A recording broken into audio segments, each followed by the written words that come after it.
Johns Hopkins Medical is the largest recipient of NIH funds in the country.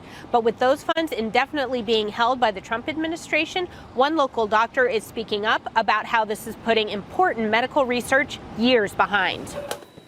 I love science. I love studying the brain. Dr. Kristin Bigos has spent her entire career studying what makes the brain tick. I think it's, like the final frontier. As an assistant professor at Johns Hopkins Medicine, her focus is on learning the chemical reasons why some people have difficulties with cognitive function. If you've ever had to tell a relative they can't drive anymore, this is why. Cognitive and behavioral disorders are very widespread. They're one of the most common disorders in the world. The amount of research to understand and find a treatment for such a complex issue takes more time and money than a drug company is willing to spend.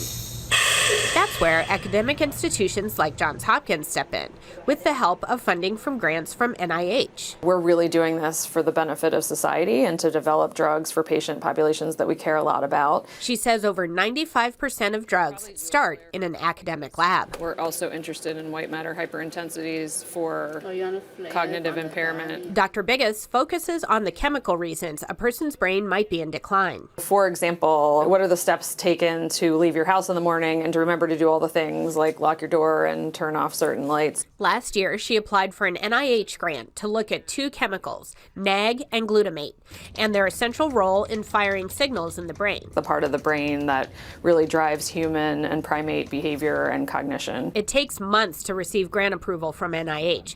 Then the new administration suddenly cut off all funding. We were meant to go in February to a council meeting, and that got postponed indefinitely. NIH officials have gone radio silent on nearly all grants. Unfortunately, Dr. Bigos' study was supposed to start April 1st. She says that this has happened with thousands of studies across the country, sending a lot of scientific advancement into the dark. My work has not been flagged as controversial or against any of the executive orders, and so I would hope that there's bipartisan support in studying cognitive disorders, especially of aging, since this is something that affects many, many families, including mine. Dr. Bigos is hopeful all medical research funding is restored before progress on treatments face a long-term disruption. If there's not a pipeline of people to come after me and to fund the research, then this is going to take generations to fix.